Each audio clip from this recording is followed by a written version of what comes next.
जय हिंद दोस्तों। स्वागत है एक बार फिर से आपका हमारे और आपके प्यारे से यूट्यूब चैनल 92 एडू पर। तो आज हम आपके लिए लेकर आए हैं बीएससी सेकेंड ईयर का एक और नया मैथमेटिक्स का पूरा टॉपिक। और ये टॉपिक हमारा चरों का परिवर्तन, चेंज ऑफ वेरिएबल्स वाला। चेंज ऑफ वेरिएबल वाला जो टॉपिक है ये हमारा बहुत इंपॉर्टेंट टॉपिक है। इससे एक दो सवाल क्लियर आएंगे पेपर में, पेपर की बात कर रहा हूँ, क्योंकि जो सीसी अभी हुआ था हमारा थर्ड सीसी, उसमें इसके दो सवाल आए थे। उन दोनों सवालों को मैंने वहाँ पर समझा दिया था। अगर इसके दो सवाल वहाँ आपको देखने हो, मतलब इसमें तो मैं दो सवाल समझाऊंगा, कुछ इंपॉर्टेंट क्वेश्चन दो बताऊंगा, और दो और अगर आपको उनके सॉल्यूशन देखने हो तो जो थर्ड सीसी वाली मैथमेटिक्स वाली वीडियो डली थी उसका शुरू का 10 मिनट आप देख लीजिए, बाकी दो सवालों के सॉल्यूशन उसमें मिल जाएंगे आपको। तो चलिए शुरू करते हैं चेंज ऑफ वेरिएबल्स। तो इस टॉपिक में कोई सूत्र नहीं है, कोई फॉर्मूला नहीं है कि ये वाला फॉर्मूला लगा दो कुछ तो जो चरों का है वो चरों का परिवर्तन हो जाएगा, ऐसा कुछ नहीं है।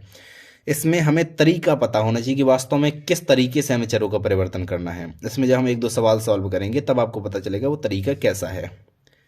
तो चलिए पहला सवाल, पहला क्वेश्चन हम लेते हैं, लिख लूँ मैं पहले से। तो ये है हमारा सवाल, और ये वाला अगर मैं पूरे चेंज ऑफ वेरिएबल वाले पूरे टॉपिक से कहूँ, पूरा हमारा चैप्टर है, पूरे चैप्टर से कहूँ तो सबसे इंपॉर्टेंट सवाल यही वाला है हमारा। सबसे पहला सवाल, सबसे इंपॉर्टेंट सवाल है ये हमारा। ठीक है, तो इसे देखते हैं। ये हमें दिया गया है और इसमें y है और z है, दो चर हैं y और z। देखिए y z सब जगह है। तो इसमें हमें tan z बराबर e की पावर x दिया है। मतलब समझे कि जहाँ जहाँ इसमें z है वहाँ वहाँ हमें वहाँ हमें x बनाना है। मीन्स z को हमें x से रिप्लेस करना है, ये होता है इसका मतलब। ठीक है, तो अब इसका सॉल्व करते हैं हम।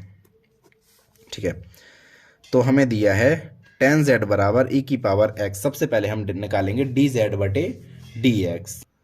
तो tan z इसका डिफरेंशियल कर दो dz बटे dx निकालने के लिए। तो सेक स्क्वायर z dz बटे dx बराबर, और x के रिस्पेक्ट में कर रहे हैं तो e की पावर x ही रहेगा।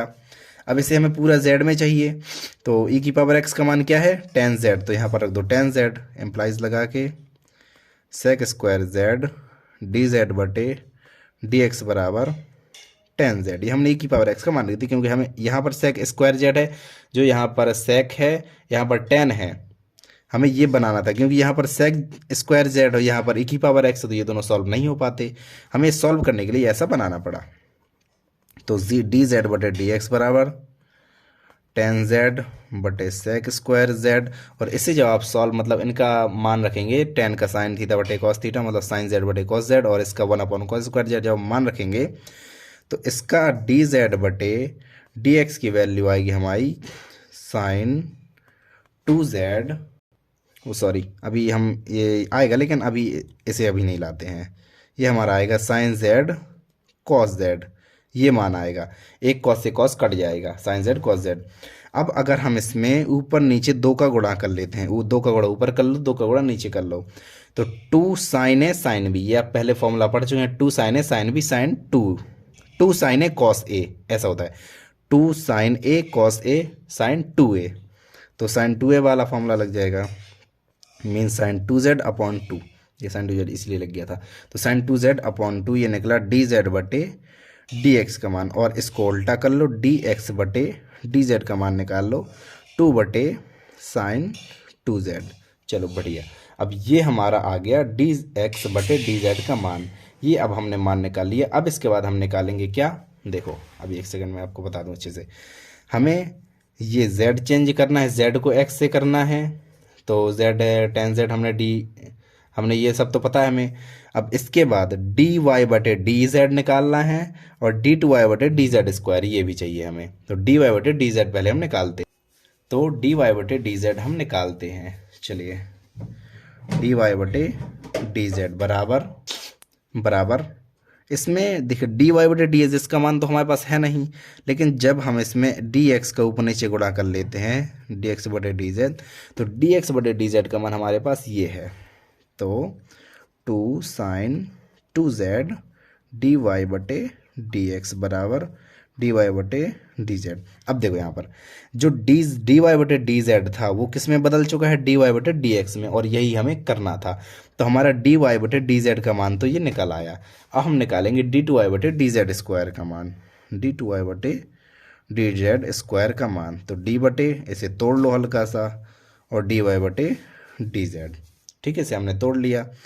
अब dy/dz का मान जो ऊपर निकला उसे हम रख देते हैं, d/dz 2/sin 2z dy/dx। ठीक है, अब यहाँ बाहर देखिए dz है और अंदर dx है, तो ये डिफरेंशियल, ये हमें जो डिफरेंशियल करना है वो नहीं हो सकता, क्योंकि यहाँ पर सेम, दोनों जगह सेम होनी चाहिए। अगर सेम हमें बनाना है तो dx का ऊपर नीचे गुणा कर लो, d/dx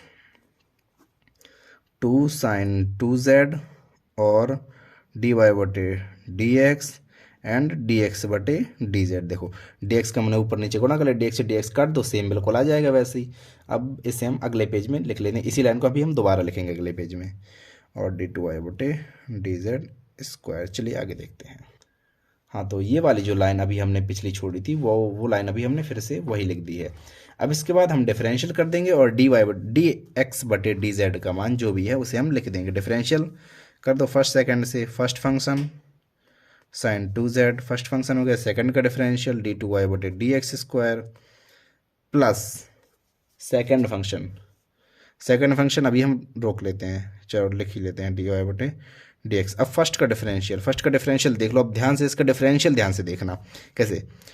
2 तो हमारा कांस्टेंट है, वो हो जाएगा 1/x। सबसे पहले हम इसे 1/x से करेंगे, तो -1/x² होता है, तो -1 और x² मतलब sin स्क्वायर 2z। अभी -1/x² मतलब sin स्क्वायर 2z हो गया।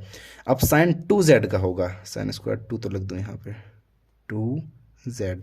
अब sin 2z का होगा, तो sin 2z का क्या होगा, cos 2z। अब 2z का होगा, तो 2z का क्या होगा 2। इसका डिफरेंशियल करना आपको आना चाहिए। 2z का क्या होगा 2 और z का dz/dx, एक पद। और ये देखो इसका डिफरेंशियल आपको ध्यान से करना आना चाहिए। पहले 1/x की जैसा इसे हमने किया, तो -1/x² होता है 1/x का डिफरेंशियल, तो -1/sin स्क्वायर 2z और sin 2z का मान, वो sin 2z का डिफरेंशियल cos 2z का 2 × dz/dx। अब जो बाहर हमारा dx/dz है उसका 2/sin 2z हमने ये मान रख लिया। अब बस थोड़ी हल्का सॉल्व कर लो, तो उसे आगे घसीट के ले आओ। 2/sin 2z 2/sin 2z d2y/dx² minus आ जाएगा यहाँ पर, और 2 दूनी 4 बटे cos 2z बटे sin स्क्वायर 2z dy। एक सेकेंड पहले dz/dx का मान रख लो, क्या है sin 2z/2। ये dz/dx का मान अभी हमने निकाला था sin 2z/2। इसके बाद क्या बचा dy/dx। ध्यान से देखते जाना, एक एक पद बहुत ही संभल के इसे सॉल्व करना है। चलो 2 sin 2z 2/sin 2z d2y/dx²। आगे वाले पद को हम हल्का सॉल्व कर लेते हैं। कैसा 2 और ये sin स्क्वायर और ये कट जाएगा, ये 2 हमारा कट गया, 2 दूनी 4 2 बचा, और ऊपर cos 2z बटे में स्क्वायर चला गया, तो sin 2z dy/dx। इसका अंदर गुणा कर लो, तो 4/sin स्क्वायर 2z d2y/dx²। अंदर इसका हम गुणा करने में सिंपली, ठीक है, -4 cos 2z बटे sin square 2z dy/dx d2y/dx² का मान ये आया।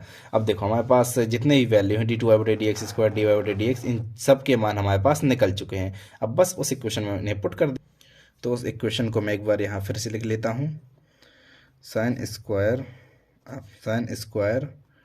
2z d2y/dz² plus sin 4z dy/dz plus 4y = 0। बढ़िया। बस अब sin स्क्वायर 2z, इसका मान ये है, लगा दो 4/sin स्क्वायर 2z और d2y/dx² -4 cos 2z/sin square 2z और dy/dx। चलो ठीक है, ये हो गया। इसके बाद अब प्लस साइन 4z और dy/dx। dy/dx का मान क्या था? 2/sin 2z dy/dx। dy/dz का मान ये था प्लस 4y = 0। ठीक है, दिख रहा है एंड तक? हाँ। इसके बाद देखो, जब इसका आप अंदर गुणा करोगे तो साइन स्क्वायर 2z यहाँ उड़ जाएगा, साइन स्क्वायर 2z ये वाला भी खत्म हो जाएगा। तो यहाँ क्या बचेगा? 4d2y/dx² minus 4 cos 2z dy/dx। 2z लिखा है, dy/dx। और यहाँ पर प्लस साइन 4z को खोल लो। कैसा? साइन 4z को क्या करोगे? 2, अभी जो 2 निकलेगा उसे 2 से मल्टीप्लाई कर दो, 4 डायरेक्ट 4 लिख लेते हैं। अब 2 sign 2z cos 2z, sign 2z cos 2z, इसे अगर आप फिर से सॉल्व करोगे तो साइन 4z आ जाएगा। हमने इसे साइन 2 × 2z माना है, तो साइन 2a के हमने इससे फॉर्मूले से खोला है, बटे sign 2z dy/dx plus 4y = 0। Okay, 4d2y/dx² जो 1 2 3 4 चारों जगह 4 का गुणा है, तो पूरे में 4 का भाग दो, 4 खत्म कर दो, सब जगह से 4 खत्म हो गया। Minus 4 cos 2z dy/dx, sign 2z से साइन 2z ये कट जाएगा, तो plus 4 cos 2z dy/dx plus y = 0। अब ये माइनस का है, ये प्लस का है, तो ये दोनों भी कट जाएंगे। इसके बाद हमारा d2y/dx² प्लस y = 0, ये हमारा आंसर आ जाएगा। इस सवाल को हमें ऐसे सॉल्व करना है, मीन्स सॉल्व हमें ऐसा करना है जो हमें दिया होगा उससे हम उतने बटे उतने, मतलब जैसे x और z के बीच में रिलेशन दिया है तो उसे हम डिफरेंशियल कर लेंगे, x या फिर z के साथ किसी के भी सापेक्ष डिफरेंशियल कर लेंगे हम उसे, और फिर हम निकालेंगे dy/dx। अगर हमें x को z बनाना है तो dy/dx को z के पदों में, और d2y/dx² को z d2 उसे भी z के पदों में हम निकालेंगे। ठीक है, अभी हम एक और सवाल करेंगे, तो हमें ऐसे करना है इन सवालों को। तो ये रहा हमारा दूसरा सवाल, और इस सवाल में हमें दिया है जो हमारा फंक्शन है वो x और y के पदों में, और उसे हमें x को z से रिप्लेस करना है। ठीक है, सॉल्व। x को हमें z से रिप्लेस करना है, तो सबसे पहले x और 1/z, इससे हम क्या निकालेंगे? dx/dz निकालो, माइनस 1/z² इम्प्लाइज dz/dx बराबर माइनस z²। इतना निकाल लो पहले, क्योंकि इसकी ज़रूरत हमें आगे पढ़नी है। कैसे? अब हम निकालेंगे dy/dx का मान और d2y/dx² का मान। तो dy/dx बराबर dy/dz/dx, ये काम आपको हर सवाल में ऐसे ही करना है, और dz/dx का मान ऊपर ये minus z² minus z² dy/dz/dx। तो dy/dx जो dx है वो z के पदों में चेंज हो चुका है। इसके बाद अब d2y/dx² बराबर d/dx dy/dx, तो dy/dx का मान रख दो, d/dx माइनस z², ये माइनस लगा, ठीक है, माइनस z² dy/dz। बढ़िया। अब d/dz मतलब dz को ऊपर नीचे गुणा कर लो, क्योंकि dz अंदर dz नीचे है, तो यहाँ पे dz होना चाहिए, माइनस z² dy/dz और dz/dx। सेम हर सवाल में ऐसे ही करना है, इसे मैं स्पीड में कर रहा हूँ अभी, क्योंकि मैंने 2-3 सवाल ऐसे बता दिए। इसमें तो एक ही बताया, लेकिन 2 सवाल में पिछले ही बता चुका हूँ अभी। ओके, तो अब बस इसके अंदर फर्स्ट सेकंड से गुणा कर लो, माइनस को बाहर निकालो ताकि थोड़ी आसानी हो जाए। फर्स्ट फंक्शन सेकंड का डिफरेंशियल प्लस सेकंड फंक्शन है dy/dz, ये d2y/dz², सेकंड डिफरेंशियल कर लेना, इसका डिफरेंशियल ये हो गया। और सेकंड फंक्शन फर्स्ट का डिफरेंशियल 2z, और z के रिस्पेक्ट में कर रहे हैं इसलिए dz/, कुछ वो लिखा नहीं है हमने, और ये minus z square, D Z बटे डी एक्स का मान डी जेड बटे डी एक्स का मान माइनस जेड स्क्वायर। तो ये हमने डी जेड बटे डी एक्स का मान माइनस जेड स्क्वायर लिख दिया।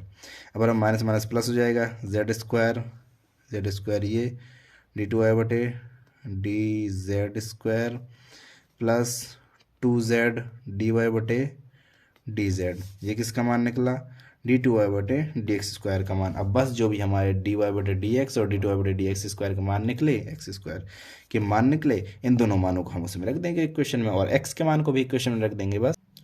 तो चलिए रखते हैं अब हम उसे इक्वेशन, एक बार मैं यहाँ पर बगल में लिख लेता हूँ ताकि दिखाई देती रहे।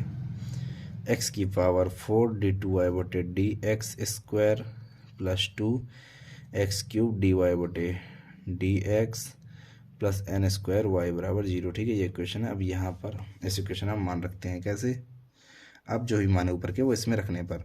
तो एक्स की पावर 4, एक्स पावर 1/z था तो 1/z की पावर 4, क्योंकि हमें एक्स की जगह जहाँ भी एक्स हो वहाँ पर z रखना है, तो 1/z की पावर 4।